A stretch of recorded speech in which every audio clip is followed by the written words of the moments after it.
नमस्कार। क्या ऐसा हो सकता है कि घमंड किसी को नास्तिक बना दे, या फिर इसके पीछे कोई गहरी सोच, कोई लंबी वैचारिक यात्रा होती है? आज हम शहीद भगत सिंह के लिखे सबसे चर्चित और सच कहूं तो सोचने पर मजबूर कर देने वाले लेख मैं नास्तिक क्यों हूं को समझने की कोशिश करेंगे।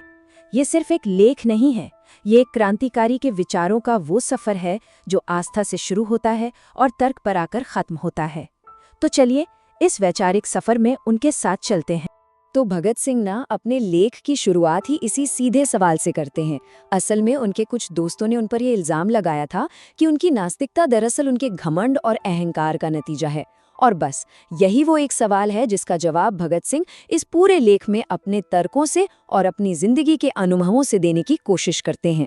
भगत सिंह इस बात को मानते हैं कि हाँ, एक इंसान होने के नाते घमंड उनकी फितरत का भी एक हिस्सा है।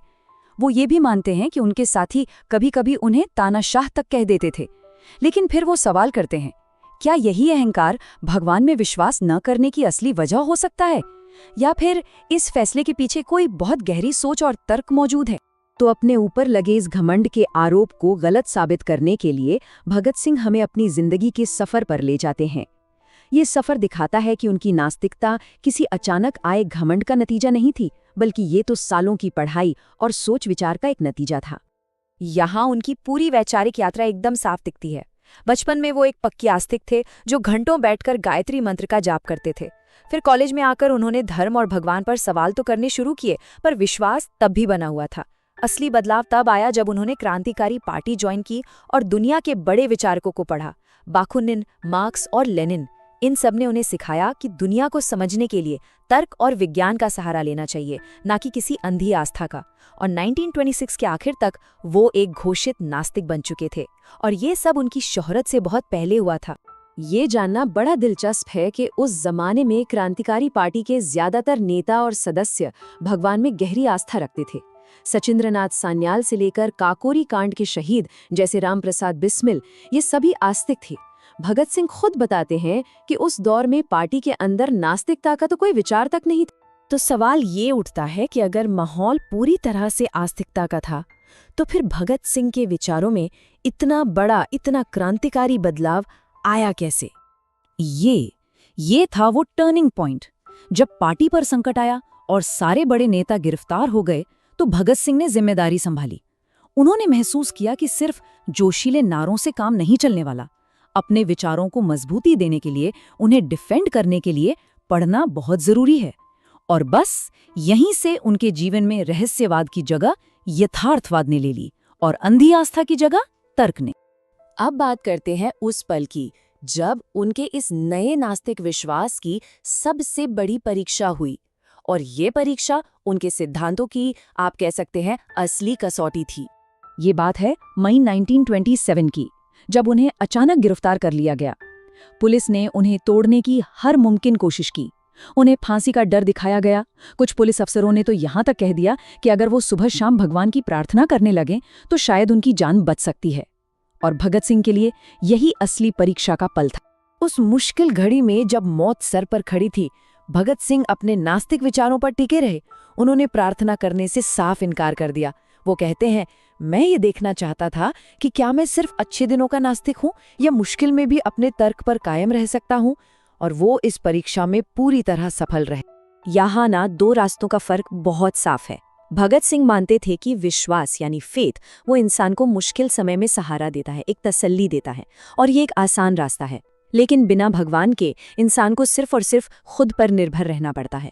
और वो कहते हैं कि तूफानों और आंधियों के बीच अपने पैरों पर खड़े रहना कोई बच्चों का खेल नहीं है।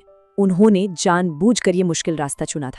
तो अपने व्यक्तिगत सफर को बताने के बाद भगत सिंह अब उन दार्शनिक सवालों पर आते हैं जो उनकी नास्तिकता की बुनियाद हैं। ये वो तर्क हैं जो वो एक सर्वशक्तिमान ईश्वर के सामने रखते हैं। ये उनका पहला और सबसे बुनियादी सवाल है कि अगर भगवान सब कुछ कर सकता है, सब कुछ जानता है, तो फिर उसने ऐसी दुनिया बनाई ही क्यों जो दुखों और तकलीफों से भरी पड़ी है, जहाँ कोई भी इंसान पूरी तरह से खुश नहीं है? ये तुलना बहुत ही पावरफुल है। वो कहते हैं कि इतिहास नीरो को एक क्रूर तानाशाह की तरह याद रखता है, क्योंकि उसने सिर्फ अपने मजे के लिए पूरा रोम जला दिया था। तो फिर उस भगवान को क्या कहा जाए जो हर पल हर घंटे दुनिया में अनगिनत त्रासदियां होने देता है? ऐसे भगवान को कैसे सही ठहराया जा सकता है? क्या वो नीरो से भी ज्यादा क्रूर नहीं है? इसके बाद वो कर्म और पुनर्जन्म की धारणा पर सवाल उठाते हैं। वो पूछते हैं कि चलिए मान लिया किसी को पिछले जन्म के पापों की सजा इस जन्म में जानवर या पेड़ बनाकर दी जाती है, तो इसका सुधारात्मक असर क्या हुआ? क्या किसी को याद रहता है कि वो पिछले जन्म में क्या था और उसे ये सजा क्यों मिली? और अगर याद ही नहीं तो सजा का सुधार से क्या लेना देना? भगत सिंह गरीबी को दुनिया का सबसे बड़ा पाप भी मानते थे और सबसे बड़ी सजा भी। उनका मानना था कि गरीबी ही बाकी कई अपराधों की जड़ होती है। और यहीं से ये तीखा सवाल पैदा होता है कि अगर कोई इंसान गरीबी, भूखमरी और अशिक्षा की वजह से कोई अपराध करता है, तो इसका असली जिम्मेदार कौन है? क्या वो सर्वशक्तिमान भगवान जिसने उसे उन हालातों में पैदा किया, या वो समाज जिसने उसे हमेशा दबाकर रखा? भगत सिंह किसी भी तरह के शोषण को भगवान की मर्जी मानने से साफ इनकार करते थे। उनका तर्क एकदम सीधा था। भारत में ब्रिटिश राज इसलिए नहीं है कि भगवान ऐसा चाहता है, बल्कि इसलिए है क्योंकि अंग्रेजों के पास बंदूकें हैं, तोपें हैं और सेना की ताकत है, और हमारे पास उनका मुकाबला करने की हिम्मत की कमी है। तो इन सभी तर्कों के बाद भगत सिंह अपने आखिरी नतीजे पर पहुंचते हैं। वो बताते हैं कि अगर भगवान नहीं तो फिर उनका विश्वास आखिर किस चीज पर है? उनके हिसाब से भगवान का विचार इंसान की अपनी कल्पना की एक उपज है।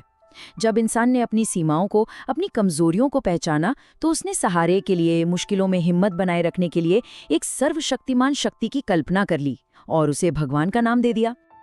अपनी मौत को लेकर भगत सिंह बिल्कुल स्पष्ट थे।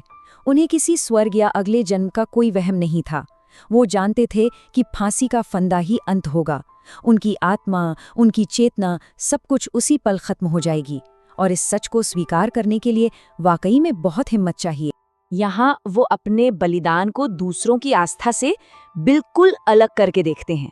वो कहते हैं कि एक आस्तिक अपने त्याग के बदले में स्वर्ग या अगले जन्म में सुख की उम्मीद कर सकता है, लेकिन मेरे जैसे नास्तिक के लिए तो कोई इनाम नहीं है। मेरे लिए तो ये संघर्ष से भरी छोटी सी जिंदगी अपने आप में ही एक इनाम है। और आखिर में उनका ये बयान उनके जीवन के मकसद को साफ कर देता है। उन्होंने अपनी जिंदगी आज़ादी के लिए, किसी इनाम या स्वार्थ के लिए नहीं दी, बल्कि इसलिए दी क्योंकि उनके अंदर की चेतना उन्हें कुछ और करने की इजाज़त ही नहीं देती थी। ये इंसानियत की सेवा का सबसे ऊंचा आदर्श था। भगत सिंह का ये लेख हमें सोचने पर मजबूर करता है कि विश्वास, तर्क और इंसानियत के असली मायने क्या हैं। क्या आज के दौर में भी उनके तर्क उतने ही प्रासंगिक हैं? इस पर जरूर सोचिएगा। अगर ये विश्लेषण पसंद आया हो तो इसे लाइक करें, शेयर करें और हमारे चैनल को सब्सक्राइब करना न भूलें। धन्यवाद।